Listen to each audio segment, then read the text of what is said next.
Praise the Lord. Don't you ever think that when you listen to the Word of God, especially in the Old Testament, you find that the Israelites had to sacrifice animal blood year after year. Have you seen that?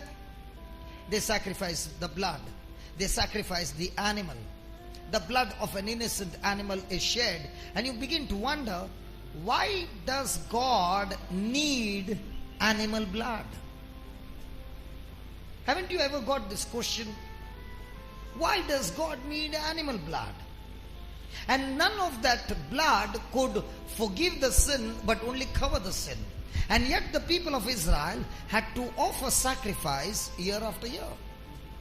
Now, the first sacrifice was offered by God on behalf of Adam and Eve.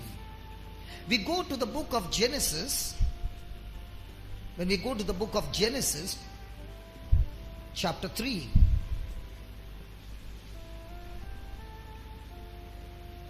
If you want to understand the Mass, what happens on the altar, when you come to receive the body and blood of Jesus, it's very important that you understand these truths. Here we find that when Adam and Eve committed sin, the Bible in Genesis 3:21 says, "Unto Adam also and to his wife did the Lord God make coats of skins and clothe them." Did you get that? Unto Adam also and to his wife did the Lord God make coats of skins and clothe them. Now you cannot get an animal skin without first killing the animal. And the Bible says it was God who sacrificed an animal to get his skin. Now, God had said in his word to Adam that the day you eat of that fruit which I had forbidden you, you shall surely die. And let me tell you, God is true to his word. Now, when God spoke this word and Adam disobeyed God and God came in search of him, and Adam was hiding behind the tree, covering himself with fig leaves, God said to Adam, because you have eaten this, all this curse will come. And all that had happened, and Adam was supposed to die with his wife. But because God loves Adam and Eve, he is a just God. How many of you believe that God is a just God? So he wanted to save man because he created man in his likeness and image, and he created the animals for man and did not create man for the animals. So God looked around and he looked at the animal and he said, I'm going to kill you because I want your skin. And the animal began to cry and began to plead and said, listen, God, it was not I who ate the fruit, but it was Adam who ate the fruit. He disobeyed you, not me. And God looked at the animal and said, nothing doing, I need your skin. And the animal must have said, I am innocent. I am innocent. And God said, that's exactly what I want. Because before Adam could sin, he was innocent as well. He was innocent. He did not even know he was naked. He was covered with holiness. But the moment selfishness entered into him, his innocence is gone.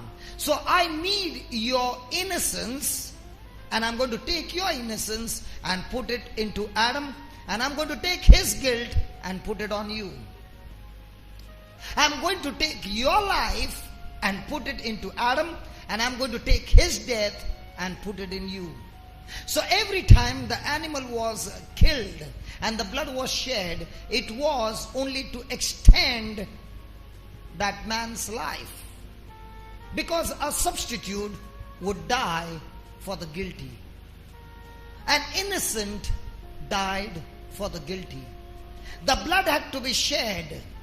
Now every year after that, when Adam saw the sacrifice that God offered, he began to understand the only way he could keep living was by shedding the blood of an animal and offering sacrifice. Praise the Lord. So when God covered them with animal skin, remember, the skin is always covered with the blood, and the blood of the animal only covered the sin but did not erase the sin. And that is why the people of Israel had to remember their sin every time. Praise God. Now God went on, the sacrifice was going on, and then we see again in the book of Genesis, in chapter 22, God is making a covenant with Abraham, and he tells Abraham, listen Abraham, I want you to offer your son as a sacrifice. And here is Abraham getting ready to offer his son as a sacrifice, and he goes and takes him on a mountain to offer him as a sacrifice. The mount is called Mount Moriah. Now if you read in 2 Chronicles chapter 3, it says that Solomon built the temple on Mount Moriah. And again the word of God says that Jesus was crucified outside the temple gate. So it means Jesus was sacrificed on the same spot where God had asked Abraham to offer his son as a sacrifice. Praise God. Praise God. And we see that Isaac is being offered by Abraham as a sacrifice. But when we look very closely, you will find that before he could sacrifice his son, the angel of the Lord comes and stops him. And the Bible says, Abraham began to look around and he found a ram caught in a thicket by his horns. Abraham could get the ram in the thicket caught by his horns because Abraham believed. Because every time his son asked him, Dad, we got the fire, we got the wood, we got everything, but we don't have the sacrifice. Abraham did not say, son, you are the sacrifice. He spoke his faith and said, God will provide. And because of what he said and because of what he believed, God provided him a sacrifice. And that ram who is caught by a thicket by his horns is Jesus in the new covenant, where he is crowned with thorns and is caught in the garden. He doesn't escape, he doesn't run, but allows himself to be caught over there to be crucified. Praise the Lord. When you go ahead again, God speaks to Moses now. You will find all these chapters, you will find Jesus in the Old Testament as symbolically who is now in the New Testament. So when you come for the sacrifice of the Eucharist, you must understand all these truths, and then the Eucharist will be so very powerful.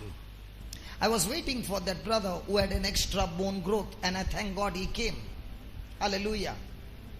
And from the time he has come, I'm so excited that God's going to operate him.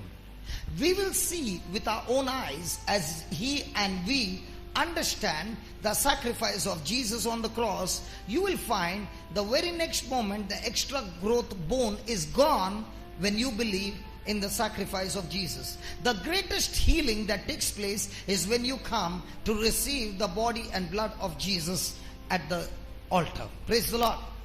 Hallelujah. There's one more thing that happens in the wilderness. In Exodus chapter 12, there are 9 plagues that have taken place. The people of Israel are in slavery in Egypt. Pharaoh has made them slaves for 430 years. The people of Israel have been crying to God, and God sends a deliverer. His name is Moses.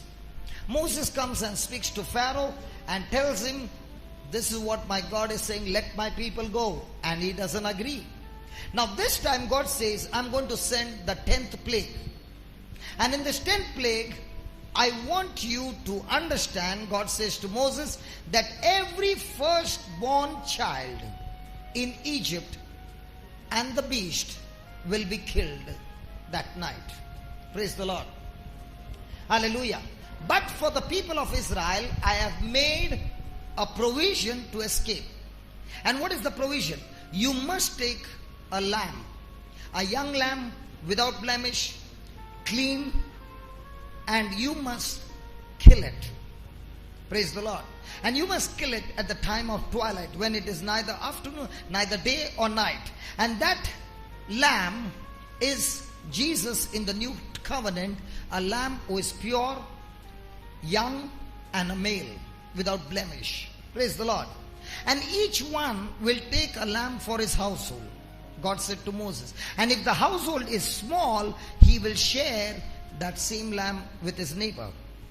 Praise the Lord. The Lamb of God in the new covenant is Jesus, and is so big that we cannot consume you completely, and that is why we need to share Jesus with others. Praise God. And that is why you find in the New Testament, when Jesus was crucified, it was neither day nor night. It was the time of twilight. Again, the Lord teaches us the sacrifice of that Passover lamb is symbolically of Jesus in the new covenant. Praise God. Now, they had to take this blood in a basin.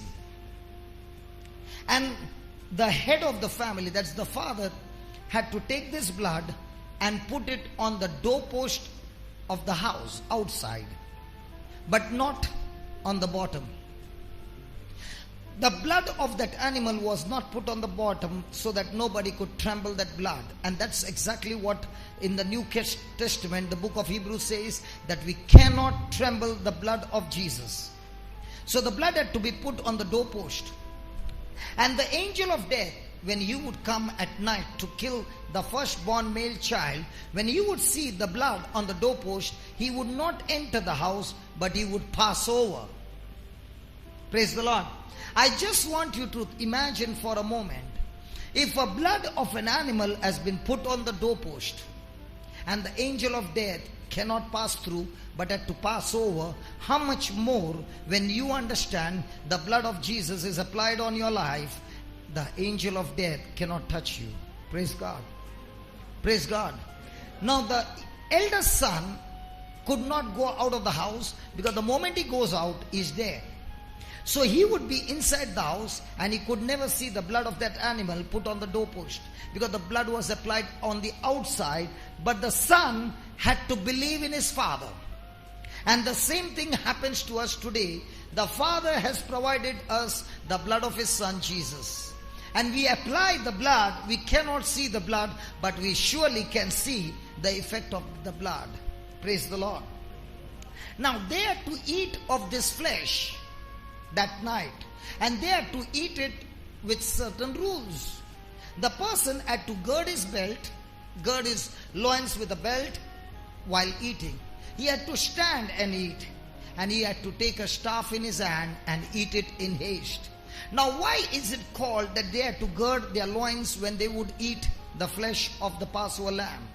In the New Testament, St. Paul begins to explain to us that any person who wants to walk with Christ must gird his loins. The first thing he says in the armor of God is gird your loins with the belt of truth. You must have the belt of truth. If you got lies in your life, the very lie will stop you from walking with God and trip you and lead you into death and destruction. So the first thing that the people of Israel had to do is they had to confess, they had to repent, and they had to believe in the provision of God. They had to have this Passover meal with clean heart. Praise the Lord. And if they would eat that Passover lamb with an unclean heart, it would bring judgment on them. Praise the Lord. Now, when they ate of that flesh, the Bible says they traveled for 3 days and 3 nights in the desert, and none of them got tired. How do you feel? What do you think about it? If a Passover lamb was eaten, that Passover lamb gave such a strength that the people of Israel could travel for 3 days and 3 nights in the desert and not get tired. Praise God. How much more when you really truly believe the body of Christ. Praise God. When you partake of the body of Christ, it brings healing. The Bible says when they came out of Egypt, there was not a single person who came out sick. They all came out healed. Can we give the Lord a big hand for that? So today, when you come to the Eucharistic table, remember, his blood that was shed cleans you of all your sins. And his body is broken so that yours and my body be completely healed. The Bible says when you partake of his body in an unworthy manner, you bring judgment and condemnation on your own life. Let's go to John chapter 13. Let's see about a man who received the body and blood of Jesus in an unworthy manner. Especially verse number 2. And supper being ended, the devil having now put into the heart of Judas Iscariot, Simon's son, to betray him. The devil having now put into the heart of Judas Iscariot, Simon's son, to betray him. So Judas Iscariot had a desire, or he was tempted, and the devil put pressure on him to betray Jesus. Now watch verse number 26. Jesus answered, He it is to whom I shall give a sop when I have dipped it. And when he had dipped it, the sop, he gave it to Judas Iscariot, the son of Simon. And after the sop, Satan entered into him. So this is a beautiful passage where God is saying to us, listen, when you come to partake of the body and blood of Christ, you cannot receive his body in an unworthy way. Judas Iscariot had a thought or a desire because the devil tempted him to betray Jesus. But the moment he received the body of Christ in an unworthy manner, now it was no longer a thought. The Bible says Satan entered into him. Praise God. So whenever you come to receive the body and blood of Christ, be careful and be very, very conscious that you do not partake of the body and blood of Christ in an unworthy manner, but quickly confess, repent, change your heart, and then come and receive the body and blood of Christ, and you will experience tremendous healing. You will experience tremendous power. If you watch very closely, Jesus did not have the Last Supper in the whole of his ministry. But it is only here that he offered his body and blood to his disciples. Please understand, Jesus and the disciples were going through tremendous pressure, and it was the most powerful, difficult pressure that his disciples were going through. And Jesus, at this moment of their life, instituted the Eucharist for his disciples. When they were going to face the greatest trial of their life, Jesus offered his body and blood and strengthened them, that in the day of battle, in the time when this circumstances would come against them, they would be able to withstand and come back to him. Praise God. That is why in our life, whenever you are going through great trials in your life, the first thing you must run is to go and have communion of his body and blood. Because that's very, very powerful. Because that same body and blood will strengthen you and give you such great power to withstand your trial and come back victorious. Praise God. That's why the Bible says those who receive the body and blood of Christ in an unworthy manner, they are sick, and many of them have died. Praise God. Now, where I want to touch now in this Eucharist topic is in John chapter 3 verse 15. Let's start with 14. And I am going to use this verse 14. I'm only going to explain this verse 14. And then I'm going to call my brother and we will see this miracle. I want you to be very, very attentive. Okay? And it's not only him. Every person who is seated here, when you understand this truth, you can walk out of this place receiving the body and blood of Christ and get victory in your life. You will get good health. You will get deliverance. You will get freedom from every kind of sin, slavery and addiction. Praise God. Hallelujah. Watch this, what it says. And as Moses lifted up the serpent in the wilderness, even so must the Son of Man be lifted up. And as Moses lifted up the serpent in the wilderness. Now, why did Moses lift up the serpent in the wilderness? The people of Israel, when they came out of Egypt, they were grumbling.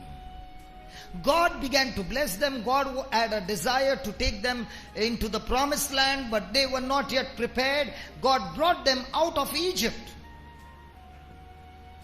But God could not bring out Egypt out of them. Let me repeat again. God brought them out of Egypt, but their mind for generation was caught up in slavery, and therefore God could not bring Egypt out of them, because they, in spite of coming out of Egypt, they had Egypt in them. They had fear. They had a mindset of slavery. When God sent the 12 spies, the others who came, they came with grasshopper mentality. They came and said, you know, the people we saw are giants, and we look like grasshopper. But when Joshua and Caleb, they came back, they said, we can go and kill them and take over the land. They had a giant killer mentality. So your future is going to depend on what kind of a mindset you got. Praise the Lord.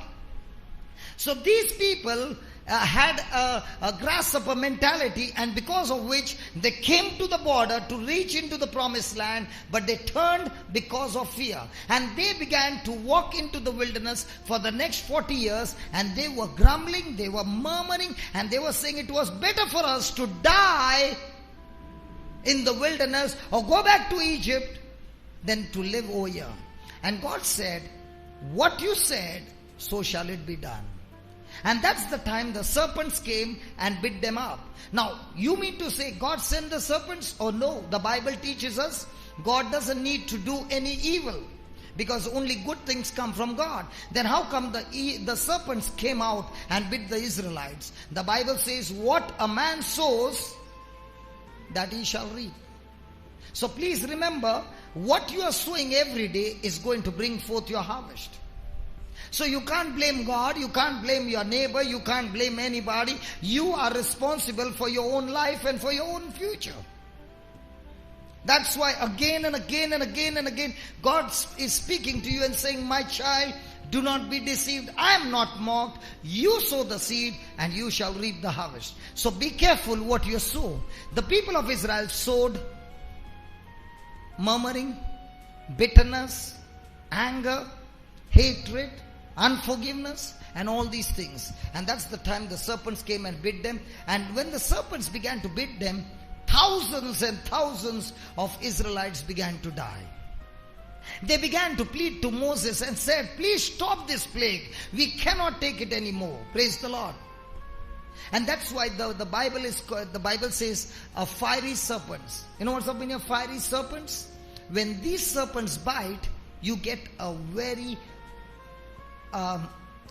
very painful burning sensation before your death. Hallelujah. Now, God spoke to Moses and said, okay, Moses, I want you to do something. I can stop this plague.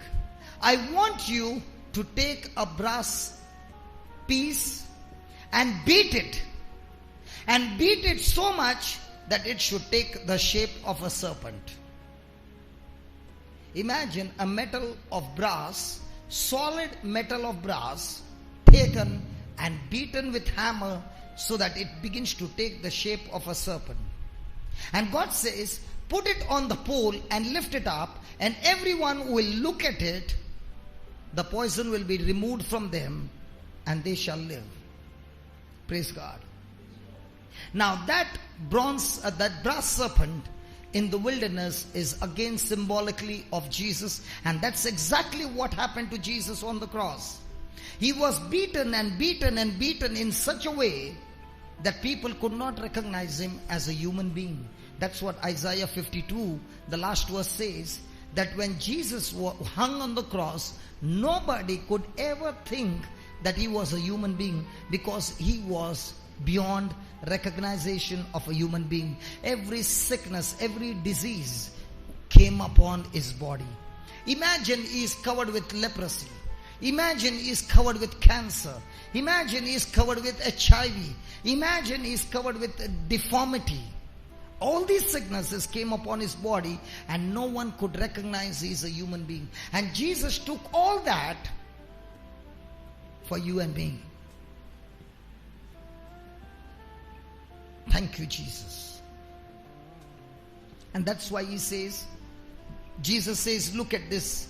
Just as Moses lifted up the serpent in the wilderness, even so must the Son of Man be lifted up, that whosoever believes in him should not perish, but have eternal life. Praise the Lord. The serpent symbol is a symbol of sin. And Christ was made sin for us who knew no sin. That's what the Bible says in 2 Corinthians 5:21. In 2 Corinthians 5:21, the Bible teaches us, whatever evil we had was transferred into Jesus. And whatever goodness was there in Jesus is transferred in us. What happened in the wilderness? That serpent was symbolically of sin. And everyone who would look at the bronze serpent, the brass serpent, the sin or the poison from their body would be sucked out of their body and would enter the brass serpent. Praise the Lord. In the same way, whenever you are grumbling, whenever you are complaining, whenever you are murmuring, there is a poison that is released in your system, and that opens the door for the devil to afflict you, to beat you and destroy you, and bring different kinds of sicknesses and disease in your life. If you want, you just make a survey of people who are very sensitive. People who have got all the time negative emotions. You look into their life, they are full of sicknesses. Why? Because there is so much of poison in their life. Hallelujah. The second thing you see, that the serpent was lifted up on a pole, and so is Jesus Christ was lifted up on the cross. Praise the Lord. Jesus was not killed in a closet, but was killed right on the top for the world to see, so that everyone can see him and receive healing, deliverance and salvation. Praise the Lord. Praise the Lord. Now the Bible says, when the people of Israel began to look at the brass serpent, they received healing. In the same way, when you begin to understand that Jesus has taken your place on the cross, and now that same Jesus is saying, just keep looking at me, the sacrifice that I paid for you. And that's the time the transfer takes place. Every sin from your body begins to leave your body and enter into the mystical body of Jesus. And from the wounds of Jesus flows the healing power. Hallelujah. Hallelujah. You don't have to beg. You don't have to kneel. You don't have to cry. You have to receive it by faith as a gift from God. Please understand, everything in the Bible can be received by any person only by faith. If God's word says, I receive it as a gift, then I say, Lord, I've received it as a gift. No question asked. Praise God. Praise God.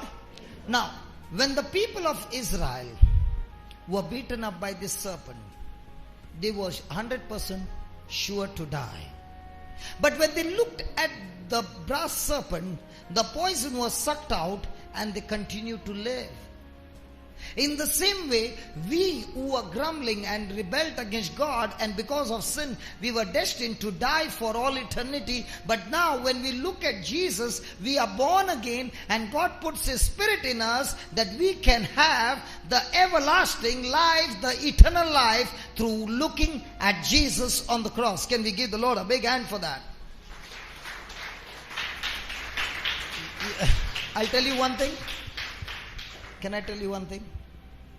If you understand what Jesus did for you on the cross, all our life we can clap and it will still not be enough. I just want you to imagine, supposing you get a dislocation of your arm, how much painful it is. Whenever you look at Jesus on the cross, remember that was the place for all of us because of our sin. And it has been cancelled. He took our place and He has set us free. Imagine if a pain of some wounds on your body you cannot bear, how will we ever bear the fire in hell? I remember a young girl. She was talking so bad to her mother, and one young brother took me to her house and I began to speak to her, and the moment I entered in, she said, "Get out." She was studying in only 12th. She was so annoyed with me that she said, "Get out." And I said, "Jesus loves you." And she said, "You know what? Satan loves me." And she began to laugh. She gave me such a laugh. Till today, I've never preached the gospel like I've preached to her. I did not look at her face. I turned my face and I kept looking at the wall, and I was preaching the gospel, because she began to give me the devilish look. And she said, "You can't get anything out of me. I am going to stay in this house and you can't get out of me.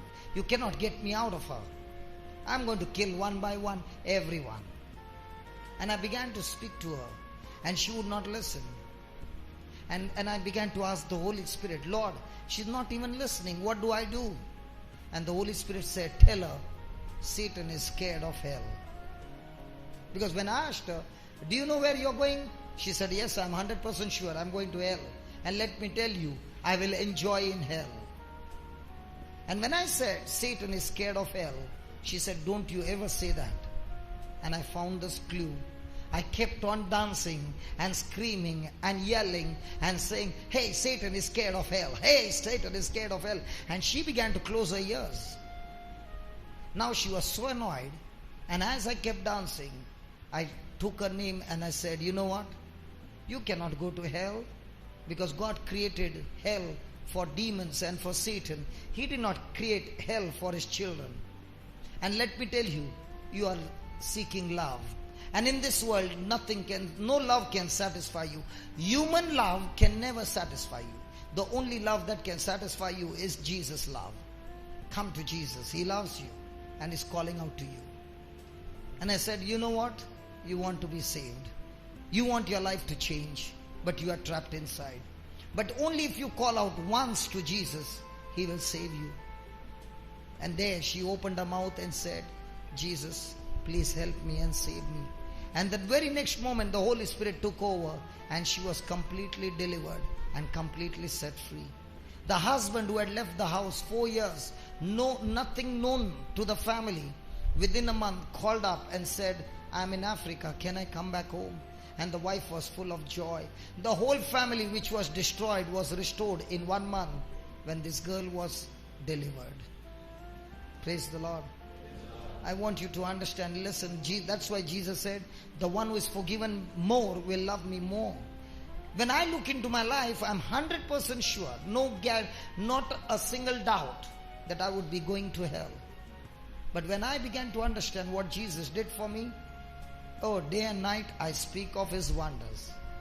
You cut me anywhere, there's only one word that will come out of my mouth: Jesus. That's all I have. And that's for whom I live day and night. Now you will say, "You don't have a family?" Oh yeah, I got a family. But let me tell you, when I made Jesus the top position, the top priority, the first place in my life, from that day on, I have no other problem in every other relationship. Regarding my marriage, regarding my children, everything began to change. Because only when I understand and experience the love of Christ in me, I can pour that love in the lives of my loved ones. Otherwise, I'm always seeking love. Look at your life. Most of the time you are seeking, what can I get from somebody? But when you experience Christ's love, you are no longer seeking love, but you are pouring love in the lives of others. All that you are seeking is a love from Christ. Praise God. Hallelujah. Hallelujah. Now when you look over there, when the people of Israel were going through this terrible time, you find that God gave them no remedy. They continued with that life and they died. But praise God, today we all have remedy, and that is having faith in Christ. Hallelujah. The people of Israel had to believe and put their faith in that brass serpent. Now can I ask you a question? Let's say this baby over here is intelligent. She is a science student. She is very, very intelligent, and she is being bitten by a snake. And the mother says, listen baby, you don't need to die.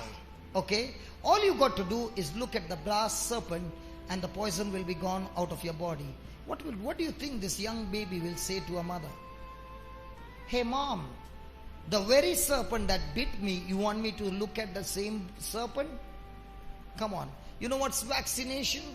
Vaccination is nothing but the same virus injected in you that brings forth antidote. In the same way, that very sin that killed you, now when you look at Jesus on the cross and you look at Jesus who is made to be sin, who knew no sin, every sin from your body is injected out, and that is the only remedy for sin and sickness in your body. Praise God. Hallelujah. Hallelujah. Now, if you were there at that time when the people of Israel were looking at the brass serpent and people were getting healed, could you see that invisible force of God? Not at all. But was it working? Yes. So also it is today. You and I cannot see the invisible force of God, but we can surely see the invisible force of God manifesting through Christ. If you use your reasoning, you cannot operate in faith, because reasoning is the enemy of faith. Any reasoning that is taking you away from the word of God is an enemy. You will never be able to tap into that supernatural power and experience victory in your life. For example, I've been speaking from morning about the operation of the extra bone. Now if you ask me, hey brother, how can this work? I will say, I don't know how it works, but I know it always works. How do you know it works? Because it's written in the Bible. I don't sweat to get that healing. I don't beg to get that healing. I receive that healing as a gift from God only by faith. The people of Israel only had to believe and have faith. They had to look at the serpent and believe. In the Passover time, they had to believe. They did not have to plead, God save me, God help me. No, just obey the word that God gave you. You know what we are doing? We are begging, but we fail to believe in His word. And that's why you are wondering, why is God not healing me? Are you there? Hallelujah. Hallelujah. Thank you, Jesus. Thank you, Jesus. When they began to look at the brass serpent on the pole, it brought what? Peace. It brought what? Repentance. Because when a person would look at the brass serpent, he had to repent. He had to say, yes, Lord, I spoke against you. Yes, Lord, I spoke against Moses. But please, I repent. Please forgive me. And there was reconciliation. In the same way, when you come to the cross of Jesus, you can receive the benefits only when you confess and repent. If you continue your life in sin and you do not repent and you keep praying to Jesus and you keep looking at His cross, you get nothing. Praise God. Hallelujah. Hallelujah. So they had to confess their sin, they had to pray, and that would bring the benefit and the remedy of the situation that they were going through. And in the same way today, praise be to God, you all confessed, you all repented, and you have done your part. And now it's time to look at the cross of Jesus and receive His healing. Praise the Lord. Hallelujah.